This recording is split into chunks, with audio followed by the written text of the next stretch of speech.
against the wall. The wall was strangely warm.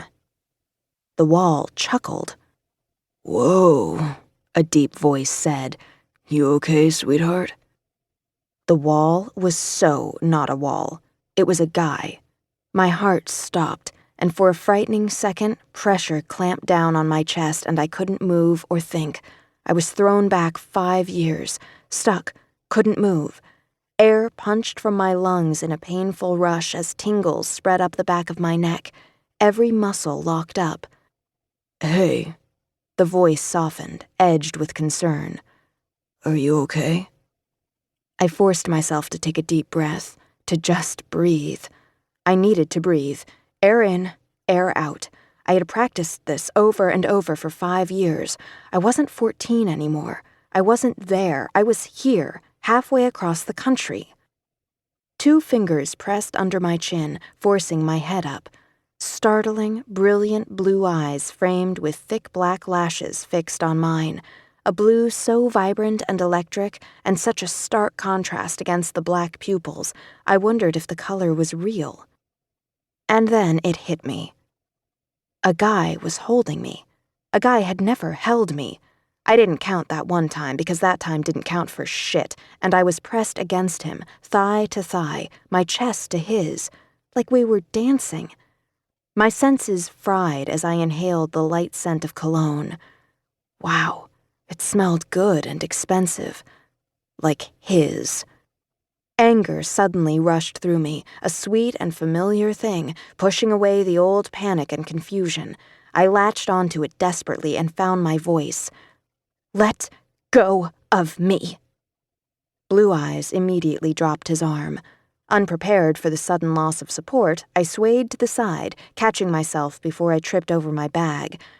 Breathing like I'd just run a mile, I pushed the thick strands of hair out of my face and finally got a good look at Blue Eyes. Sweet baby Jesus. Blue Eyes was... He was gorgeous in all the ways that made girls do stupid things.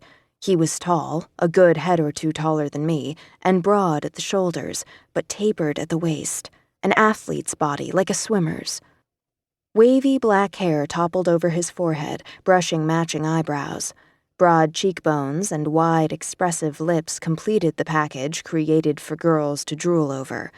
And with those sapphire-colored eyes, holy moly. Who thought a place named Shepherdstown would be hiding someone who looked like this? And I ran into him. Literally. Nice. "I'm sorry. I was in a hurry to get to class. I'm late and..." His lips curved up at the corners as he knelt. He started gathering up my stuff, and for a brief moment I felt like crying. I could feel tears building in my throat. I was really late now. No way could I walk into that class late, especially on the first day.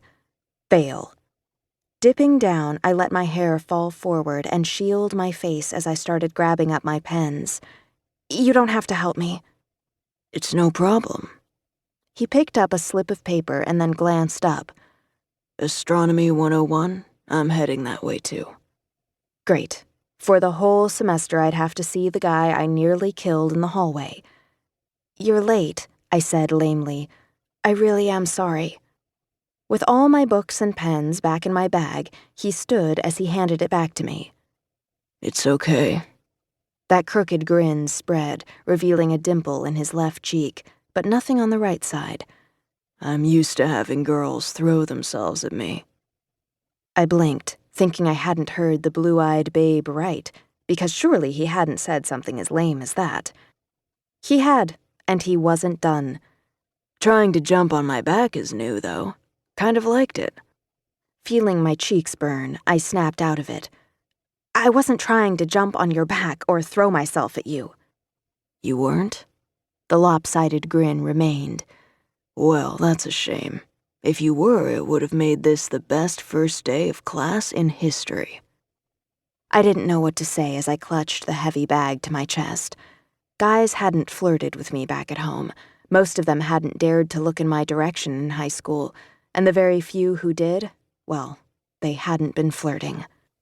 Blue Eyes' gaze dropped to the slip of paper in his hand.